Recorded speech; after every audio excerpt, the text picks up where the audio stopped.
News Talk 610 AM and 102.1 FM. KVNU.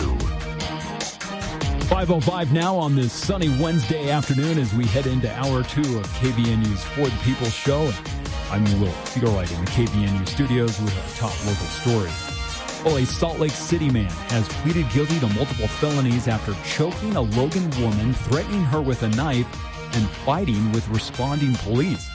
Jacob Robert Rickabaugh, a 43-year-old, accepted a plea deal last month in Logan's First District Court, pleading guilty to third-degree felony attempted aggravated kidnapping, attempted aggravated burglary, and aggravated assault.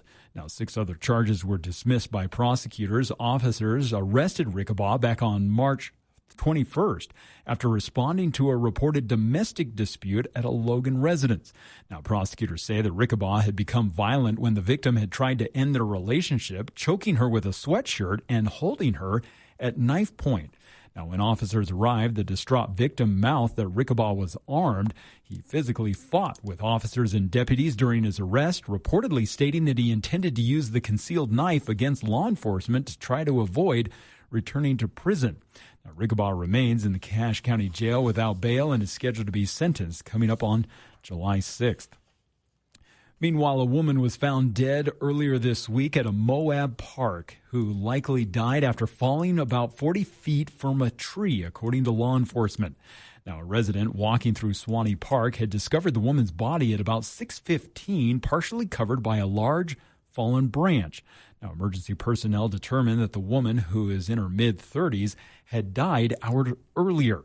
Now, investigators believe the woman had arrived at the park at about 1:30 early Monday morning, climbed the park's largest tree, and police believe that she was likely standing in a V formed by 2 branches near the top of the tree when one of the branches snapped, causing the fatal headfirst fall in the grass below. Now, while authorities are awaiting autopsy results to determine the exact cause of death, Moab police said the victim's injuries are consistent with a high fall, and evidence is pointing to a tragic accident. And finally, a request to remove the judge overseeing the rape case of former BYU football player Parker Kingston has been denied. Washington County Attorney Jerry Yeager had sought to disqualify 5th District Court Judge Jay Winward, alleging bias toward Kingston due to his athletic background. Now, Yeager questioned Winward's refusal to grant a 12-week trial continuance for the victim's medical recovery, instead scheduling it in 6 weeks, and noted that the judge had used Kingston's athletic career to guide scheduling. Now, presiding judge John Walton yesterday rejected the motion, ruling that the defense's school and employment schedules are standard factors in ensuring a speedy trial. Now, Judge Walton also added that the county's arguments constituted grounds for a legal appeal and not disqualification and dismissal claims of judicial bias based on an unrelated athlete's case. Now, Kingston, who was removed from BYU following the February 2026 first-degree felony charge, is facing additional hearings as that case moves forward. Well, sunny skies continuing through the rest of the evening as temperatures have been around 73 for our high today. And now tonight, we're going to drop into the low 40s, still remaining clear as we head into tomorrow, as Thursday's high temps will be right around 74. Then we'll be back into the mid-80s by Friday, and it looks like we'll stay in the mid-80s Saturday, Sunday, and into the first of next week, as we'll have mostly sunny, clear skies. Doesn't look like we'll see another chance of any moisture through the next 7 days. And weather this hour brought to you by Discount Tires. Summer travel is here, and that's why you need safe, reliable tires today. Get into Discount Tire now. You can save on your favorite brands and take advantage of their layaway, no credit check financing and 12 months, no interest. It's at Discount Tire and Automotive in Logan, Providence, and Smithfield. I'll have another check of local news coming up at the bottom of the hour, as KVNU News Time is now 5:09, and more of KVNU's For the People show with Jason Williams is next. Mild winter? Oh, yeah. Your weeds noticed, too. Now they're popping up everywhere. Landscape beds rock, even your driveway. Oh, Good news? Logan Extermination has you covered with their Kills-All service. Starting at just $75 for 1,500 square feet or less, they'll take care of those unwanted weeds fast. Clean it up before it all takes over. Call Logan Extermination today at 435-752-8450. That's 435-752-8450. Online at loganextermination.net, a division of Anderson Seed and Garden. Breaking news, stimulating talk. News Talk KVNU, 610 AM and 102.1 FM. I'm Sheriff Chad Jensen, and I have worked with Dane Murray since his first day at the Cache County Attorney's Office.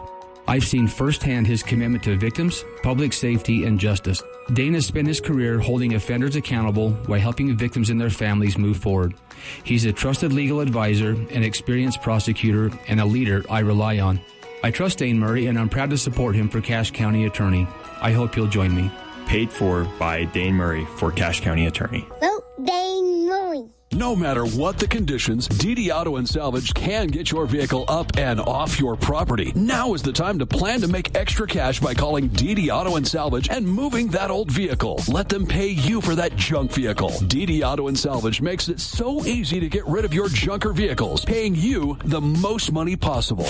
If you have metal, DD Auto and Salvage in Logan wants to pay you today. Call 787-1204. That's 787-1204 today. See store for details.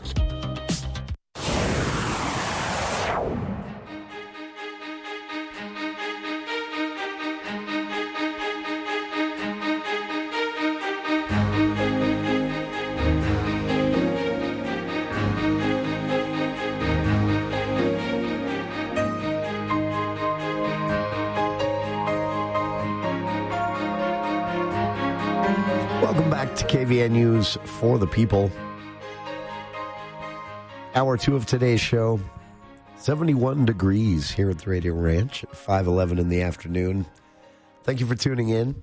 Glad I have my voice back a little bit. Man, I got walloped. I spent the weekend in Idaho, and the wind started Sunday morning, blowing dust. If you've ever seen those very thorough dust storms they have around the Idaho Falls area, drove through that Sunday morning, and then hung out with some relatives in Pocatello for a few hours, checking out their new home, and it was windy there, dust kicking up in the street. Man, by the time I got home, I felt like I had a cold, and then I couldn't talk through the show yesterday and the day before. Better today, but it is dry out there, to say the least, and it's probably going to get dustier before all is said and done. So I'm looking forward to it.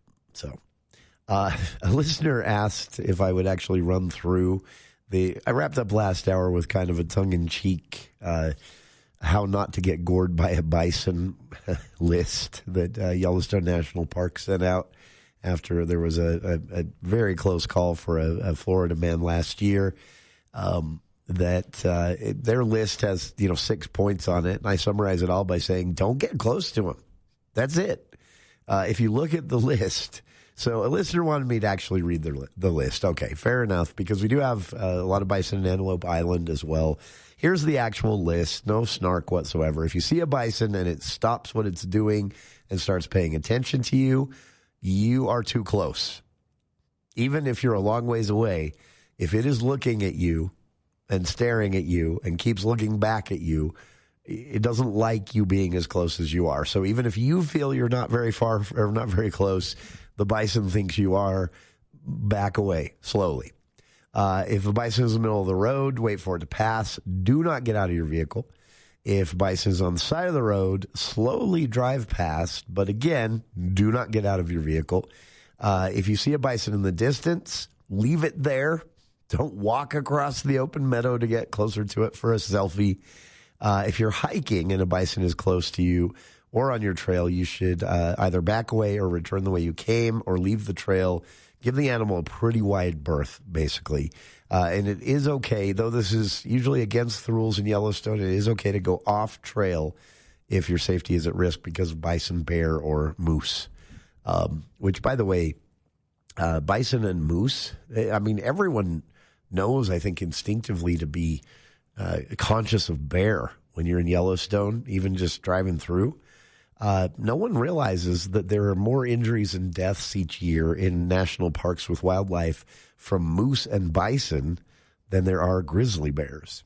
So, yeah, take this seriously. Anyway, fair enough. Listener wanted me to actually read the list. I did a snarky recap after watching the video Yellowstone Park officials put out with this one today. I'm not kidding you. This guy says, and I wouldn't joke about this if he'd been seriously injured. He was gored, but they were minor injuries. He was okay.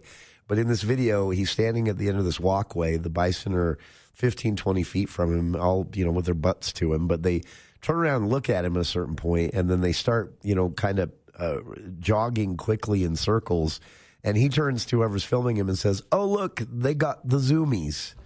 Well, yeah, you could call it that, the zoomies. The next thing you hear him say, of course, is, "Oh, no." And he is lucky to be alive. He was not seriously injured by pure luck, because all 5 of them charged him. Don't. There you go. If you want to see the list, I've linked to it on our Facebook page.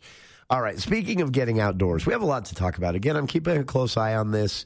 Box Elder County Commission currently gavelled in to their official meeting about 12 minutes ago. Part of this meeting will be to discuss an ordinance that would be a 180-day, a 6-month moratorium on AI data center construction or development in Box Elder County, as well as power plants for AI data centers. So this would be a 6-month pause, different than a ban. A ban would need to be either repealed by the same commissioners or replaced with a non-ban. A moratorium is basically saying we're hitting pause. We're assuming within 6 months we'll be able to wrap our heads around this and then have an actual vote on whether or not this is happening in Box Elder County. This is going to be an interesting debate tonight. It is way down on the agenda. So, again, they're meeting now. I'm keeping an eye on this. Thanks to Lynette at Box Elder County. She has been amazing, by the way. Probably one of the most, and considering this is a small, quiet county, not accustomed to this type of attention, national attention that they've gotten over the last month. But Lynette has knocked it out of the park as a public information officer. So, Lynette, if you're out there listening, you're probably not. You're busy with the county commission meeting, but amazing. I'm keeping an eye on updates from Lynette and others as they move through the agenda. If you're a Box Elder County resident and you're listening now, you've probably still got time to get down to the commission meeting location, which is the Brigham City Courthouse there on Main Street. I don't know. People keep asking. I don't know if they'll get to this ordinance or have made a decision on it by 6 o'clock. If they do, of course, you'll hear it here first. So I'm keeping a close eye on it. But they have a lengthy agenda to get to. So I'll just keep an eye on it. But I wanted to give you a little taste of what commissioners are dealing with. People have said, have they changed their mind, this proposed moratorium? Have commissioners, on May 4th, they voted to move forward. Now, have they changed their mind? I think it requires a little nuance here. On May 4th, they didn't sign off on the data center. They voted to continue the process because they felt saying no right then would just cut them out of the discussion. The state's MIDA board, chaired by Senate President Stuart Adams, who obviously wanted this to happen, they and the developer and the governor's office have been talking since January. This was a surprise to county commissioners who first got details on this in April, and they felt a little steamrolled by that. So I think the vote on May 4th was to stay a part of the conversation, but not a thumbs up. This moratorium, I don't think, should be read as them deciding to give it a thumbs down. I think this should be read as the same thing they did on May 4th, which is, look, we have a lot of questions and we need answers before we can actually make a decision. But I wanted to give you a little taste of what the county commission has been dealing with over the last month, because though the meeting tonight is not live streamed, they do upload the video of the county commission meetings to the Box Elder County YouTube channel after the meetings are over. And on May 27th, they had a meeting that had nothing about the data center on the agenda, but as every public hearing or public meeting for the Box Elder County Commission has, they included a public comment period at the end. And it was 20 minutes of people speaking about something that wasn't even on the agenda. But I thought this was an interesting little piece. Again, just as a taste of what might be behind this proposed ordinance that will be debated tonight. Here's just a little bit of what one Box Elder County resident said to the commission on at their May 27th meeting. I'm a resident of Box Elder County. Kevin O'Leary says that the people of the state want this data center, and I don't believe that's true. He also says that that the people who come to these protests are paid, and they aren't. That's why I'm here, because I am a resident and I am not for it. Everyone with whom I've spoken about it is not for it as well. So my biggest concern is the water. Every year we hope that we'll have enough water during precipitation to meet the needs of our gardens and just our everyday life. And this data center is huge, and it's going to take more probably than the whole county already. So that's my number one beef. My second beef is AI. Kevin O'Leary says he's not worried. If he's not doing anything wrong, then why should we worry about if we're being spied upon? And I just think ever since 2001, they have said, if it's for national security, then, we need to do it. Well, they just keep growing and growing on that. And I'm not doing anything wrong either. But the elites who decide what wrong is can change. Maybe my thoughts will change. And then where will I be? I'll be in trouble. So that's my second beef with it. My other beef is just Governor Cox. I can't believe he allowed this to happen, that he gave them a tax break. It's just like the final straw. We're going to let them come ruin our county and our state and then give them the tax break? It's just unbelievable. Anyway, I just wanted to be heard as a Box Elder resident. Thank you. That's just an example, again, not really to take a side here against the commissioners. They've already heard an earful. And I still believe they're kind of unfairly shouldering all of the public anger on this one because they were put in a bad spot by the state as well. But gives you an idea of this was one of about 20 people who stood up to speak at the May 27th Box Elder County Commission meeting when the data center wasn't even on the agenda. And so tonight it will be back on the agenda with this proposed moratorium.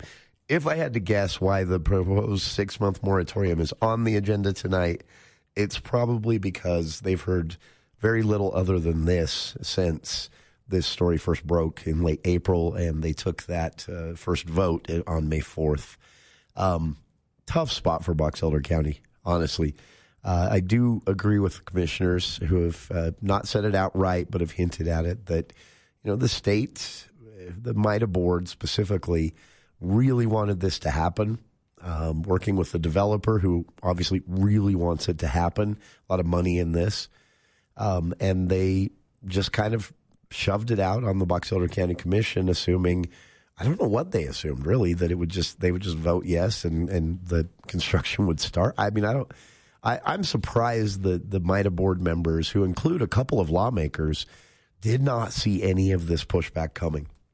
And so I'm excited to see the Box Elder County Commission continue to take it seriously and slowly. I think that a proposed moratorium is maybe not a bad idea, but we'll see. Again, it's on the agenda tonight. I'm getting updates from folks there.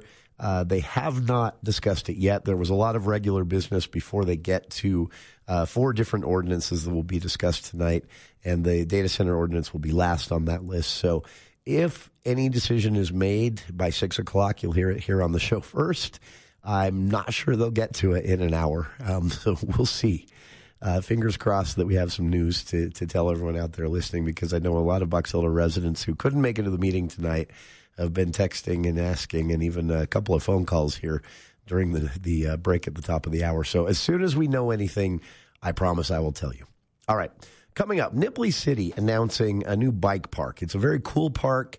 You should be excited about that if you're a South Valley resident with young kids especially. It's big. It looks fancy. I think there should be an adult play day where we all get to go out and try and break a hip before the kids take over at the grand opening. It's that cool. But it got me thinking of a recent bit of research published by the University of Utah, collecting a lot of other research plus their own to try to answer kind of an impossible question. What is the economic benefit, either in saved taxpayer dollars, increased work productivity, increased quality of life, of increasing outdoor recreation opportunities? Kind of an impossible thing to quantify exactly. They did their best, and it's fascinating. We'll talk about it right after this. News Talk 610 AM, 102.1 FM, KVNU. Happy Father's Day from Birch Creek Golf Course. For Dad this Father's Day, visit birchcreekgolf.com and view our online pro shop where you will find our Father's Day deals. Punch passes are on sale, or get Dad a golf lesson, range pass, or gift certificate.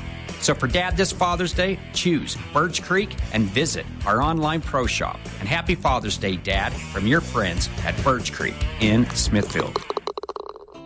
Here's Chad, the lawn doctor, with a tip for your lawn. The way you water your lawn makes a big difference. Water restrictions and costs have both increased over the years. The lawn doctor offers a popular service to help keep your lawn green and healthy while watering less. By adding our HydroGuard service to your lawn care plan, it will help reduce your watering time by up to 1 day a week, saving you both water and money this summer. Fertilizer, weed, and pest control. Call the lawn doctor at 753-LAWN or go to lawndoctor.com. I'm married with 2 kids. I'm a veteran. I own my own business. I'm a retired school teacher, and I've had thoughts of suicide. But, thankfully, my granddaughter made a point of checking in on me. Spencer noticed when I was distancing myself. One of my buddies, he was worried about me. Having someone when I wasn't myself. When I need it most. Help me live on. Live on. Live on. Connection can prevent suicide. Learn more at liveonutah.org.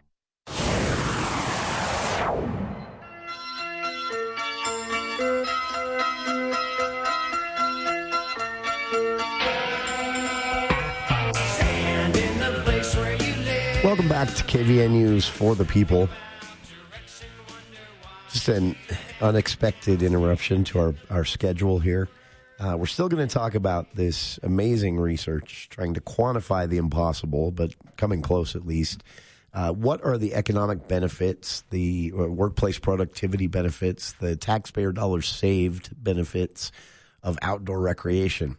Really tough thing to quantify. A lot of guesswork involved. Well, economists at the University of Utah, working with previous research done at USU, UVU, the research out of Idaho and Nebraska, collecting everything they could, compiling it with their own research. They did their best, and it's fascinating. But put a pin in that for just a second until after the news break.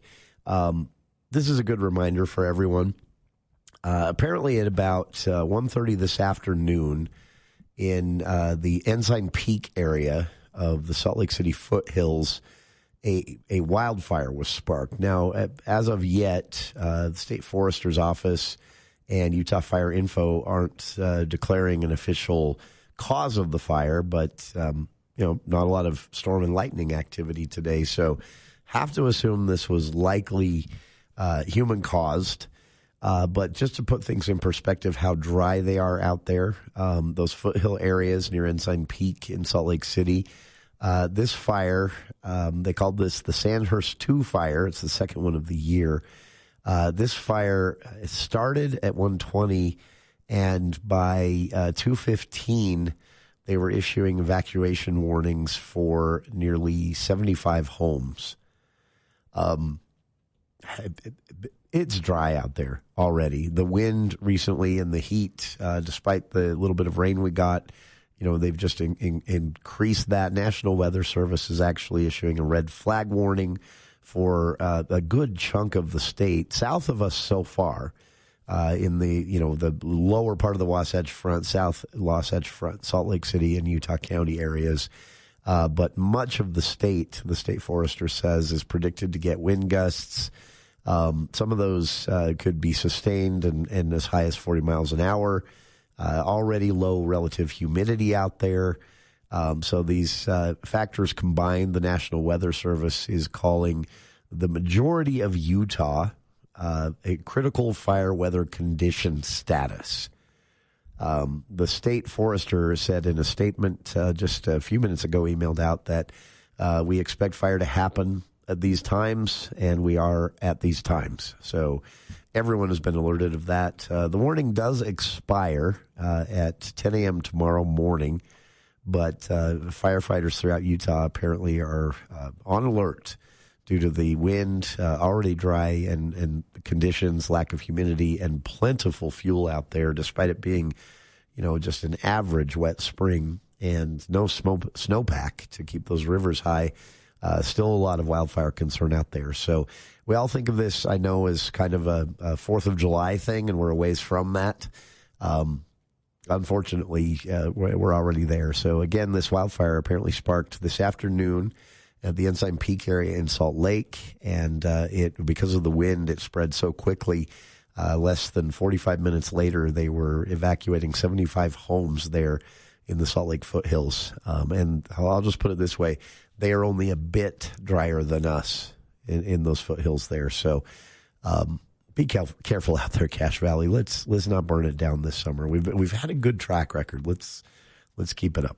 So, all right. On the other side, we'll get to it finally. Nibley announcing a grand opening Monday, June 15th for a new bike park. I've driven past this. It's big. It's cool. It looks really fun, even though I'm too old to safely go out there and use it. Kids are going to enjoy this. This is a cool amenity for any city to offer their residents, but we have a tendency to think of these things as like, oh, that's great for the kids that want to use the bikes. There is so much more to outdoor recreation.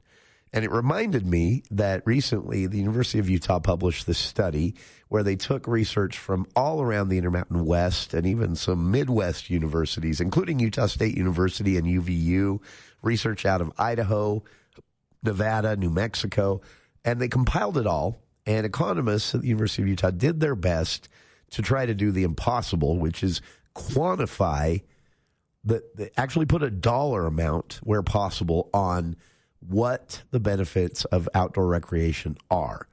That can be everything from increased work productivity, dollar amounts, save taxpayer dollars long run, dollar amounts, despite the taxpayer expense for the bike parks and things like that in the first place, and quality of life, how that actually contributes to an overall healthier populace. How all of this in the end saves taxpayers, businesses, and each one of us money. Again, trying to quantify the impossible to quantify, not really getting there because it's impossible, but painting a really, really interesting picture of the overall social value, if you will, of outdoor recreation amenities and opportunities. We'll talk about what the executive summary of the published research actually said, again, in light of this announcement from Nibley City on this grand opening June 15th for a new bike park. You'll be amazed. Trust me. Just sit tight. We'll be back and talk about it right after these headlines with KVNU's Will Feel Right.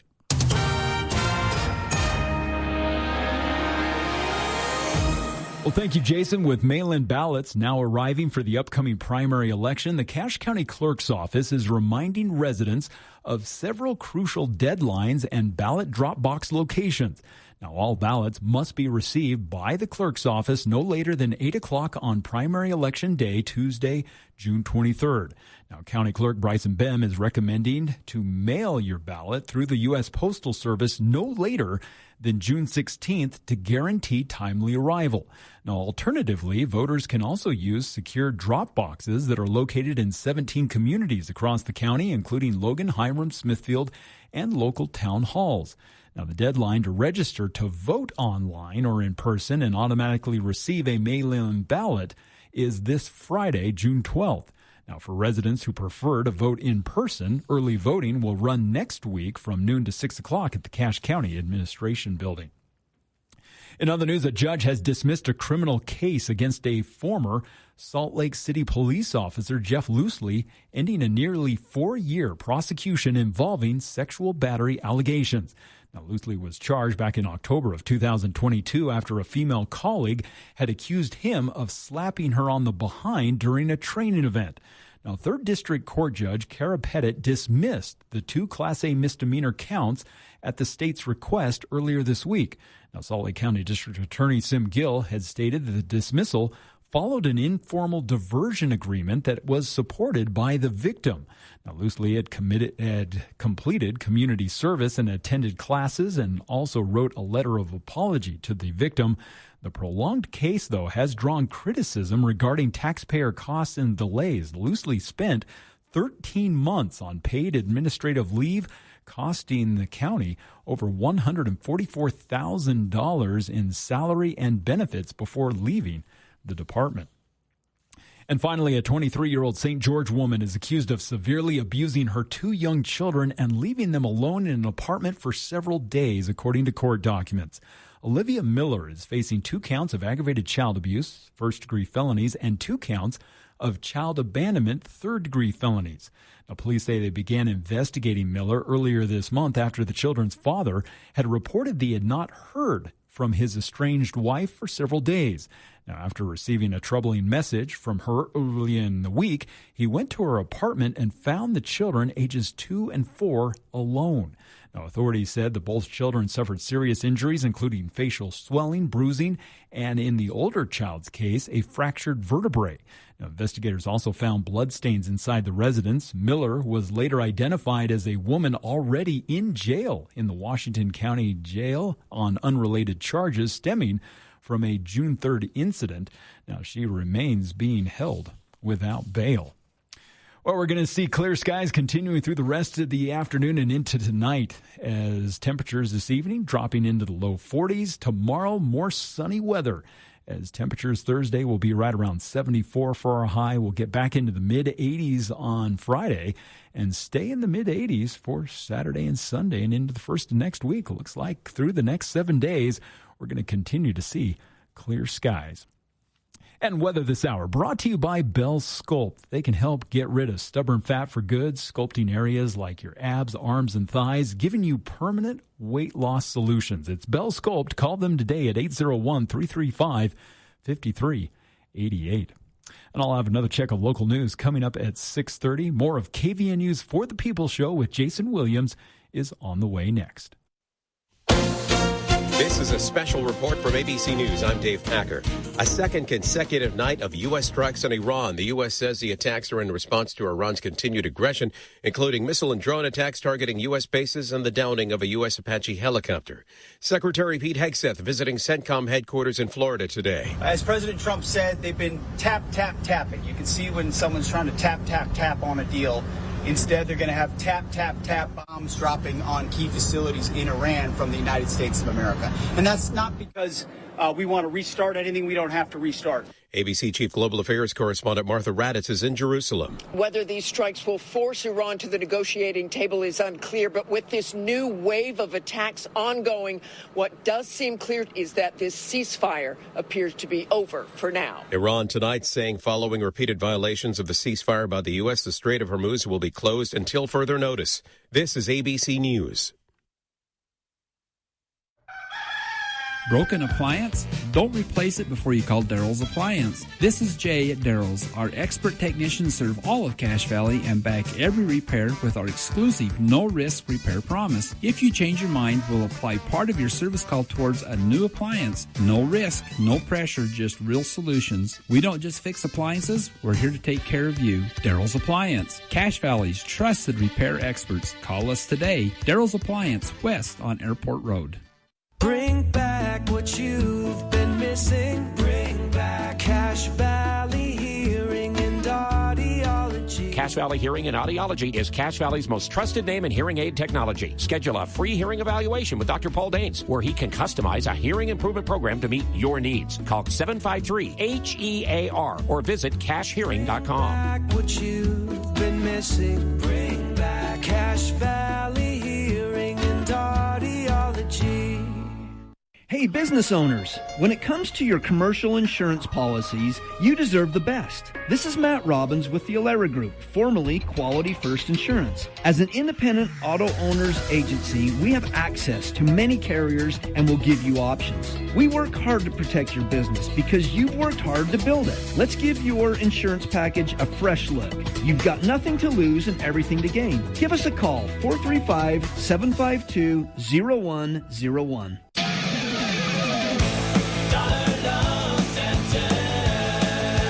We're here with Chuck, founder of Dollar Loan Center. It looks like you have some fancy new locations around Logan and Ogden. Yes, sir. We're right next to McDonald's on US 89 in Logan and in Ogden on 12th between Lincoln and Washington. We dig this area. But the best part is saving the drive altogether and applying from the comfort of your couch at don'tbebroke.com. I kind of like stopping by. Good call, and it's really worth the drive. We've been processing our $5,000 short-term loans over 28 years, and our customers just love doing business with the DLC. In nearly every instance, we're around half the cost of the payday and title lenders. Dollar Loan Center lends up to $5,000 in minutes. Stop by in Logan, Ogden, or any of our 15 Utah locations to meet our real friendly staff. You can also apply over the phone or online at don'tbebroke.com. Licensed by the Utah Department of Financial Institutions. Subject to approval, limitations may apply. See website for details.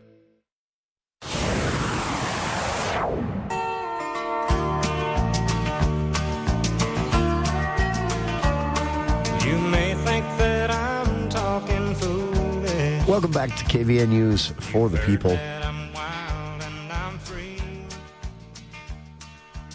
America 250 celebrations happening throughout the valley all through the summer, and we're going to be talking about one tomorrow on the show. It's currently active, though, if you want to go see this at the Hiram Museum. We'll actually be there until July 30th. So started June 2nd, hangs out there until July 30th. It's called The Pen is Mightier, Writing a Revolution. You can actually see little tidbits and teasers of this exhibit that's touring the state, basically, at america250.utah.gov. Click on exhibit there, and you'll actually see some of the, some photos and samples of what we're talking about when we're talking about writing a revolution. But it's a display. It was at the state capitol December and January, and then started touring the state. It has an original copy of Common Sense on loan from the University of Utah's library. Fighting Words exhibition. It has, this was published by Thomas Paine in 1776, January of 1776, a little pamphlet, basically. There was a recruiting and rallying document for colonists, and it's believed to have actually, been the final bit of fuel thrown on the fire to influence the writing of the Declaration of Independence. So that's just one example, but this is touring the state. It's actually an active exhibit as we speak at the Hiram Museum from June 2nd, a few weeks ago, to, it wraps up there on July 30th. And then it will be, the nearest you'll be able to see it after that would be, it'll be in the Morgan County Museum in September. So you can see it there if you miss it in Hiram. But Hiram, obviously, a lot closer. So check that out. Later in the year, it'll be at the Weber State Library, so a bit closer to us again. But check it out at the Hiram Museum. We'll be talking about it in detail with Hiram Museum representatives tomorrow afternoon on the program. So be sure to tune in after the For the People Theater Hour. Right now, though, this is so Nibley City announced last week they're holding a grand opening for a ribbon cutting and ribbon cutting ceremony for a new city center bike park. The grand opening will be Monday at 6 p.m., Monday, June 15th at 6 p.m., this coming Monday. And in the press release, Chad Wright, Nibley City Recreation Director, said the park is a major addition to Nibley's already thriving park and recreation system. Nearly half of Nibley residents are under the age of 18, he said.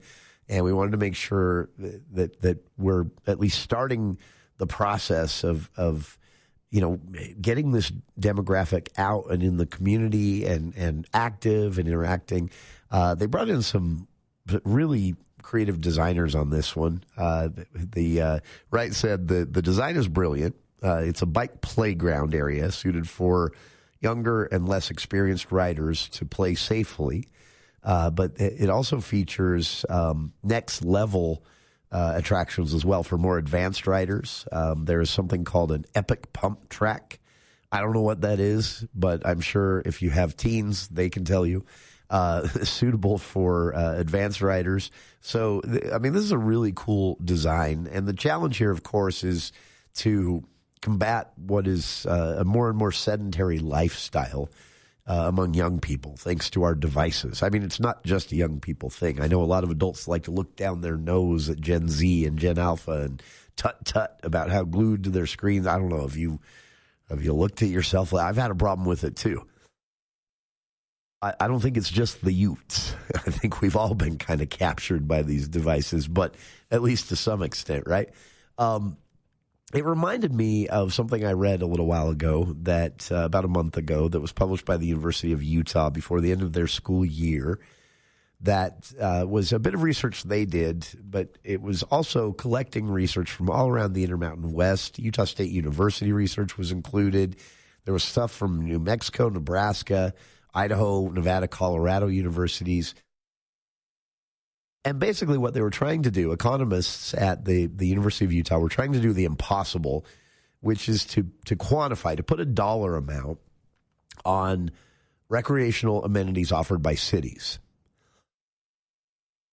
And that could be a dollar amount of, estimated taxpayer dollars saved long term, in contrast to taxpayer dollar expense to build the recreational opportunity, a bike park, what have you. It could be estimated reduced medical costs that oftentimes fall on taxpayers to subsidize and offset, both at the state and federal levels.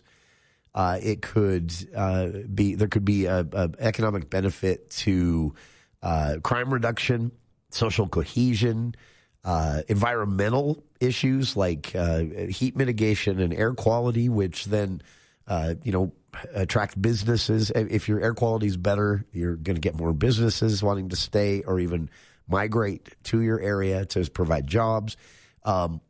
Again, insanely complex thing to try and quantify.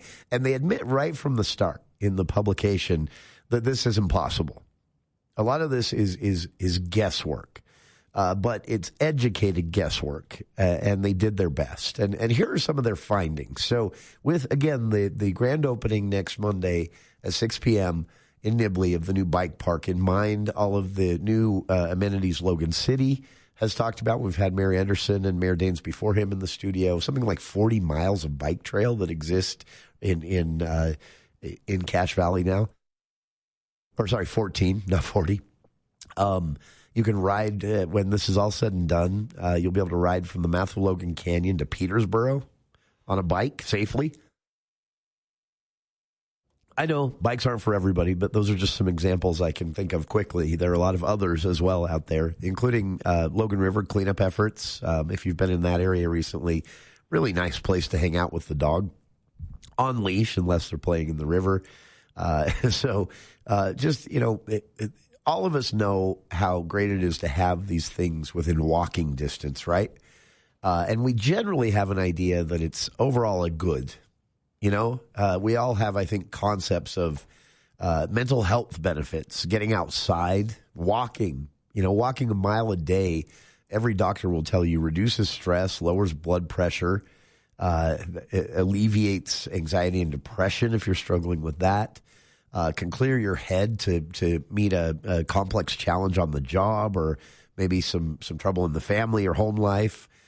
We all know that these things just make sense, right? But here's some things you didn't know. And then we all know as well that there are, potential environmental impacts that are positive. Green space usually comes along with designs that end up being great for stormwater management, natural sponges absorbing rainwater so that it floods less. Also, kind of filtering the municipal stormwater system naturally. Usually open spaces, green spaces, recreational areas also come with a lot of tree canopy, or at least some more than you'd see in an average, urban area. And that's heat mitigation, keeps ambient temperatures down, reduces energy consumption for nearby homes. Air quality, of course, trees and vegetation filter, pollutants from the air. So we all have concepts of this type of stuff. What the report details, though, are things that are a little harder to, again, quantify, but also easier to kind of ignore. So they looked at this from, again, these are economists. These are data nerds focused on dollars and dollar amounts. So here's what they found. And again, they admit this is impossible to quantify exactly. But what they do know, one exact statistic, or close to exact, is that outdoor recreation generates about $1.5 trillion in economic activity throughout every single year in the United States. That's in the form of millions of jobs, tourism, of course, people spending money. That is the one thing they say they can clearly quantify. Local communities, of course, receive direct revenue from, everything, sports, tourism, hospitality industries, hotel taxes and things like that fund cities building roads and things. So there's that can be quantified. Property value increases. The higher the number of open spaces and outdoor recreational opportunities in your area, these economists said could be attached to between a 5 to 25% property valuation increase.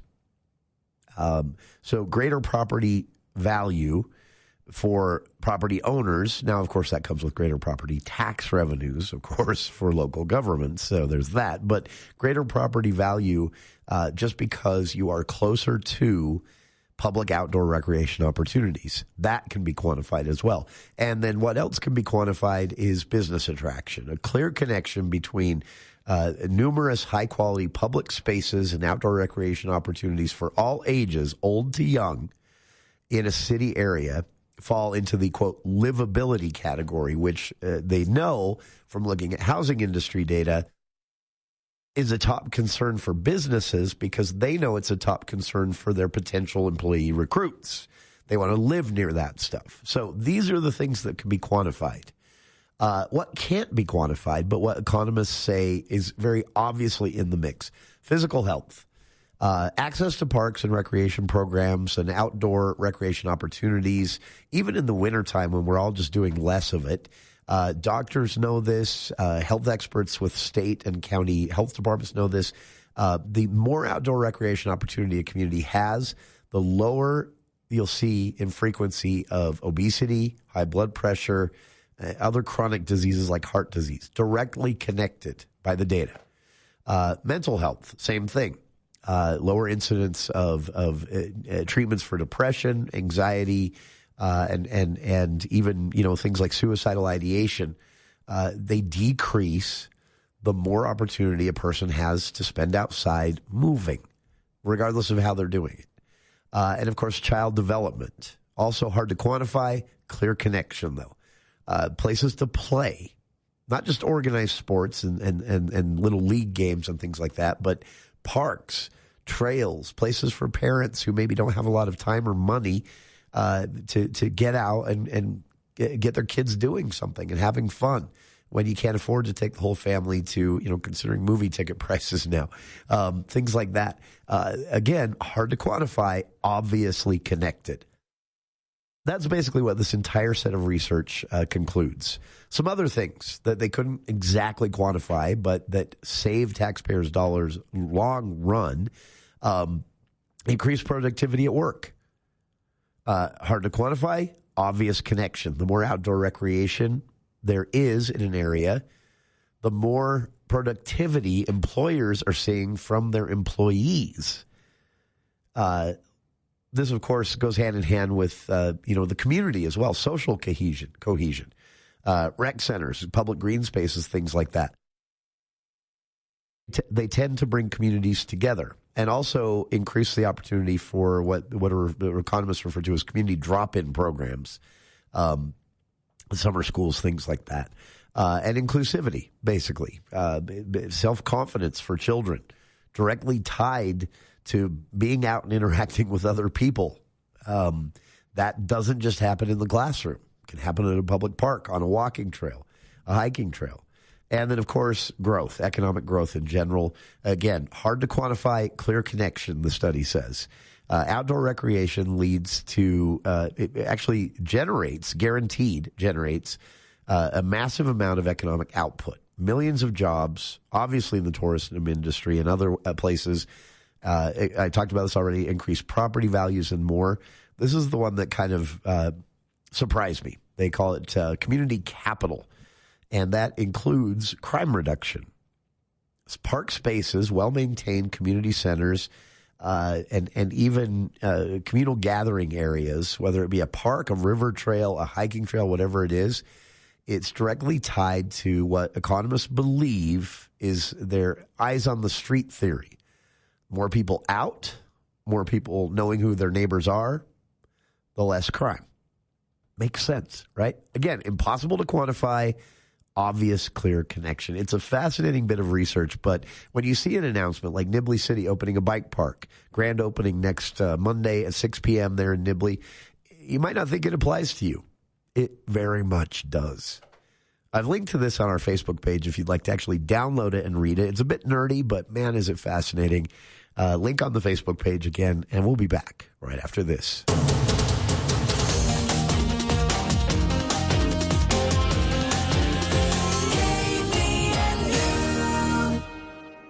Make laundry a snap with the large load washers and dryers at Mount Logan Laundry. Rather than 8 to 10 loads at home, get the job done in 1 or 2 with their 55 or 80-pound washers and 80-pound dryers that are perfect for sleeping bags, comforters, and other big items. Mount Logan Laundry has free Wi-Fi and drop-off service, plus they're open until midnight. Mount Logan Laundry really is the cleanest spot in town. Find them at 5th East and 9th North in Logan or in Brigham City on the corner of 1st East and 7th South.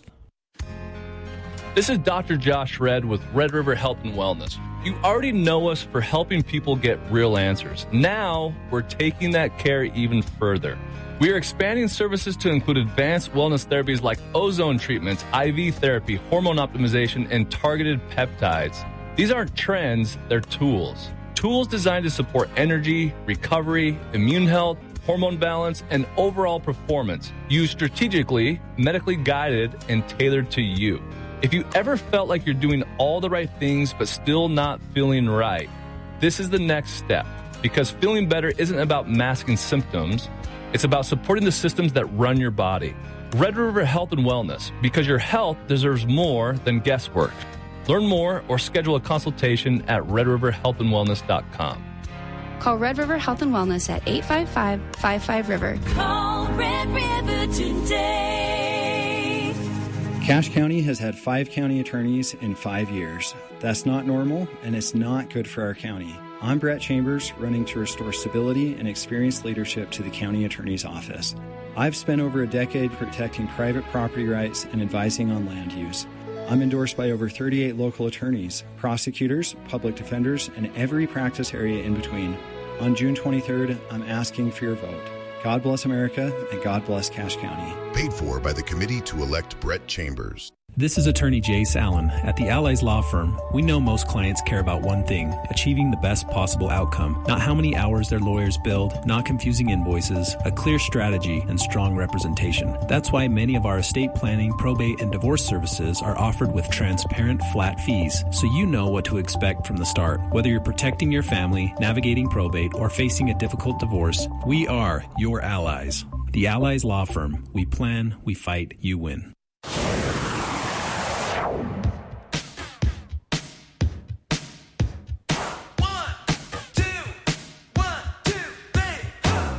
Welcome back to KVN News for the People. I was hoping, but unfortunately, they have not even gotten to Ordinance 654 at the Box Elder County Commission meeting. There was a lot on the agenda ahead of this, but we'll have a full update for you tomorrow on the program. Keep an eye on CacheValleyDaily.com in between now and then as well.